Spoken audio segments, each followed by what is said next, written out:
Editor's note: this following story is part of an ongoing series of stories on efforts to establish new counter-UAS protocols in the U.S. to protect high-profile sporting events and critical infrastructure from the potential threats posed by drones flown by careless or hostile actors. As U.S. cities get ready to host FIFA World Cup events, the Department of Homeland Security, DHS, has issued a document aimed at helping law enforcement officials to make decisions regarding the siting of the counter-UAS equipment needed to protect fans and facilities from drone incursions. The Safer Skies Act of 2025, passed last December as part of the National Defense Authorization Act, gives state, local, tribal, and territorial law enforcement agencies greater authority to detect, identify, track, and mitigate unmanned aircraft systems that might pose a threat. The same month, FEMA announced it was awarding $250 million in grant monies to 11 American cities hosting World Cup events, as well as the National Capital Region comprising Washington, D.C., and parts of Virginia and Maryland, to protect events associated with the country's 250th birthday celebration.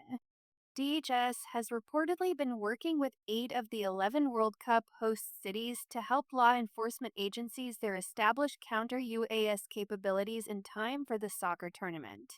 The New York City-based National Urban Security Technology Laboratory, NUSTL, recently issued a document, CUAS Equipment Placement, which serves a primer for state and local first responders establishing counter-UAS capabilities for the first time.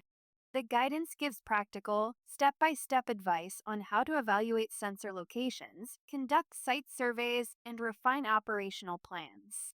In addition, the document helps the local law enforcement personnel choose the best type of CUAS equipment to fit their particular sensing needs, and gives advice for choosing suitable locations for each type of technology.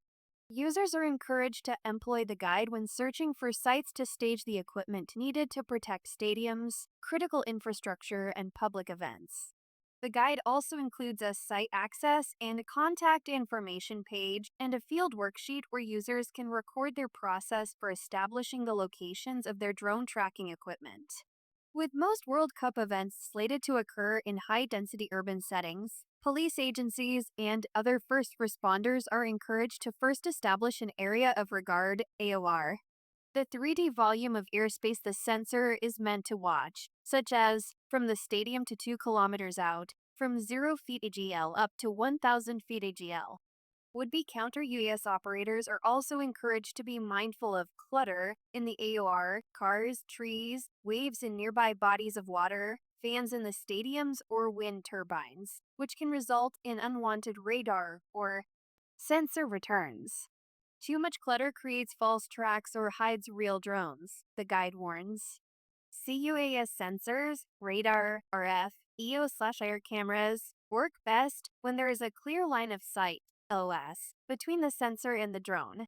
Buildings, trees, or terrain that block LOS reduce detection range and create blind spots. Another consideration for choosing a site for counter-UAS sensor equipment is measuring the noise floor, the total background electromagnetic static from natural and man-made sources. Higher noise levels make it harder for the operation to see weak signals, such as those emitted from small drones or those that are further away from the sensor, the guidance states. Perfecting equipment sighting. The document also contains helpful instructions for sighting specific categories of counter-UAS equipment, such as surveillance radar, RF detection sensors, and EO/IR cameras. For surveillance radar, users are recommended to establish a clear LOS and sight the equipment on an elevated location, such as a rooftop, tower, or hill. Those making sighting decisions should avoid large reflective surfaces in the main beam, such as buildings and water, pointing directly at heavy traffic, and locations very close to other powerful RF emitters on the same band.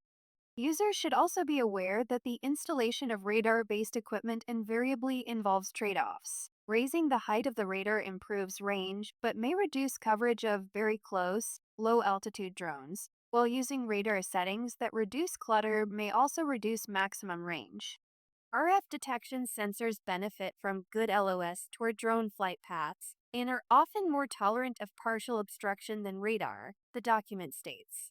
Such sensors perform best when they are sited away from strong, nearby RF sources, such as cell towers and broadcast antennas, and enclosed spaces or metal structures that shield signals. Increased height placements of RF sensors can allow them to see more RF energy, but may also result in picking up more urban noise, the guidance states. Because EO/IR cameras require a direct visual line of sight to the drone or to designated sectors, personnel sighting them should place the equipment where the camera can rotate and tilt freely without hitting or being their view obstructed by walls or railings. In addition, persons making sighting decisions should take care to avoid persistent glare from the sun or bright lights.